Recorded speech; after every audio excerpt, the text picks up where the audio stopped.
नमस्कार दोस्तों, आखिर कौन है सोनम वांगचुक जिनको लेकर लद्दाख में इतना ज्यादा हिंसक प्रोटेस्ट हो रहे हैं। सोनम वांगचुक दोस्तों एक बहुत ही फेमस इंजीनियर, एक्टिविस्ट, इनोवेटर तथा एक एजुकेशनल रिफॉर्मर है, जिनसे इंस्पिरेशन लेकर ही 3 इडियट की मूवी बनी थी, जिन्हें रियल लाइफ में फुनसुक वांगडू कहते हैं। और इन्होंने ही एसएससी मॉल जैसे शैक्षिक संस्थानों की स्थापना करी है। एसएससी मॉल जैसे शैक्षिक संस्थानों में दोस्तों बच्चों में क्रिटिकल थिंकिंग डेवलप की जाती है, प्रैक्टिकल एजुकेशन दी जाती है तथा छात्रों को जरूरत के हिसाब से एजुकेशन दी जाती है। उनका एक बहुत ही फेमस इन्वेंशन है आइस स्तूपा। आइस स्तूपा क्या होता है दोस्तों? आइस स्तूपा ये सर्दियों में बहुत ही बर्फ के बड़े बड़े पहाड़ होते हैं, जो गर्मियों में पिघल कर किसानों को फसलों के सिंचाई का काम करते हैं। तथा उन्होंने मिलिट्री के लिए एक सोलर हीटेड मिलिट्री टेंट बनाया है। बाहर कोई भी तापमान हो, चाहे -30 डिग्री सेल्सियस हो, -15 डिग्री सेल्सियस हो, और उसके अंदर का जो तापमान होगा दोस्तों +15 डिग्री सेल्सियस ये बना रहता है। और ये जो टेंट बना दोस्तों ये 100% कार्बन न्यूट्रल होता है, यानी इससे कोई भी प्रदूषण नहीं होता है। सोनम वांगचुक कहते हैं दोस्तों, हमारे जवान हमें -30 डिग्री सेल्सियस से बचाते हैं, हमें उन्हें जमने से बचाना चाहिए। दोस्तों सोनम वांगचुक जैसे लोगों के ऊपर हमारी सरकार एनएसए जैसे एक्ट लगाकर उन्हें गिरफ्तार कर ली है। सरकार का कहना यह है कि हम ज्यादा हिंसक विद्रोह ना हो जाए, ज्यादा बढ़ ना जाए हिंसक, इसलिए उनको हम गिरफ्तार कर रहे हैं। और उनकी पत्नी ने गीतांजलि ने सुप्रीम कोर्ट में एक पिटीशन फाइल की है एनएसए एक्ट को चैलेंज करने के लिए, तथा उन्होंने राष्ट्रपति से भी मदद करने की याचिका दायर की है।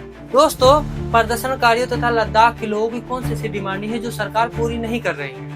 इसमें पहला है दोस्तों स्टेटहुड, यानी जब किसी क्षेत्र को भारतीय संविधान के अनुसार राज्य का दर्जा मिल जाता है तो वहाँ एक विधानसभा होती है, मुख्यमंत्री होते हैं, राज्य सरकारें होती हैं, जो खुद से कानून बनाते हैं तथा बजट पेश करते हैं और स्थानीय लोक शासन को चलाते हैं। पर दोस्तों 2019 में आर्टिकल 370 हट जाने के बाद लद्दाख को यूनियन टेरिटरी बनाया गया, जिसका मतलब ये हुआ कि जो बजट पेश करने की शक्ति होगी, चाहे लद्दाख में कानून बनाने की जो शक्ति होगी, सीधा सेंट्रल गवर्नमेंट के पास होगी। यानी यहाँ स्थानीय लोगों से कुछ भी एमएलए हो गया या मुख्यमंत्री चुनकर संसद में भाग नहीं ले सकते। दूसरी सबसे बड़ी मांगे थी दोस्तों 6 शेड्यूल को लेकर। 6 शेड्यूल में क्या होता है? 6 शेड्यूल के तहत ऑटोनोमस डिस्ट्रिक्ट काउंसिल बनाए जाते हैं, रीजनल काउंसिल बनाए जाते हैं, जिसके तहत भूमि का संरक्षण होता है। जिसे यहाँ इसका मतलब ये हुआ कि कोई भी कंपनी यहाँ आकर इलीगल माइनिंग नहीं कर सकती, या कोई भी कंपनी यहाँ आके जमीन को खरीद नहीं सकती है। दूसरा होता है टैक्स। वहाँ के जो काउंसिल बनाए जाएंगे वो अपने परिषद क्षेत्र में एक टैक्स लगा सकते हैं, जिससे वहाँ के विकास के लिए उपयोग की जा सकती है। तीसरा होता है दोस्तों वहाँ पे कानून बनाए जा सकते हैं, जो वहाँ की काउंसिल होगी वो कानून बना सकती है शिक्षा को लेकर, स्वास्थ्य को लेकर, जिससे वहाँ स्थानीय लोगों को फायदा हो। नंबर चौथा इसमें लगा सकती है कल्चर को लेकर, संस्कृति को लेकर, संस्कृति प्रोटेक्शन को लेकर। किसी भी कंपनी को जमीन नहीं बेचेगी, जिससे वहाँ की संस्कृति बची रहे। इसका कहने का मतलब हुआ दोस्तों 6 शेड्यूल को लेकर कि वो सबसे ज्यादा पावर स्थानीय लोगों के ही पास में रह जाएगी। दोस्तों तीसरी सबसे बड़ी मांग थी 2 लोकसभा सीट, यानी अभी पूरे लद्दाख में सिर्फ 1 लोकसभा सीट है, यानी लेह प्लस करगिल को मिलाकर सिर्फ 1 ही संसद चुना जाता है।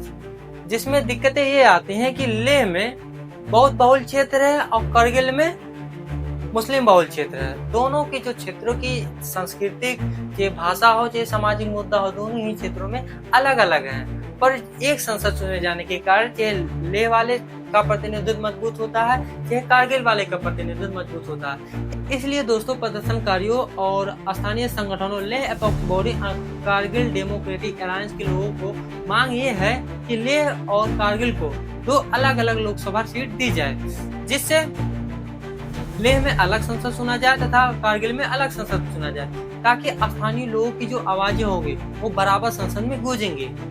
दोस्तों उनकी चौथी सबसे बड़ी मांग थी पीएससी बनाना, यानी लोक सेवा आयोग बनाना। जैसे हर स्टेट में होता है, जैसे बिहार में होता है बीपीएससी, राजस्थान में होता है आरपीएससी, और केंद्र के लिए होता है दोस्तों यूपीएससी। उसी तरह लद्दाख के लोग भी ये चाहते हैं हमारे यहाँ भी एक पीएससी बने, यानी लद्दाख पब्लिक सर्विस कमीशन आयोग बने, जो सिर्फ लद्दाख के लिए ही काम करे।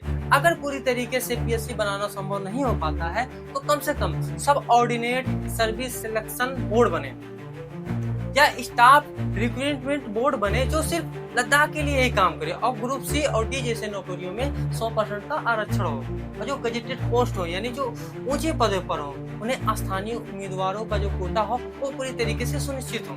दोस्तों अगर ये हमारी वीडियो इन्फॉर्मेटिव लगी तो हमारे चैनल को जरूर सब्सक्राइब करिएगा, लाइक करिएगा, कमेंट करिएगा कि ये वीडियो आपको हमारी कैसी लगी।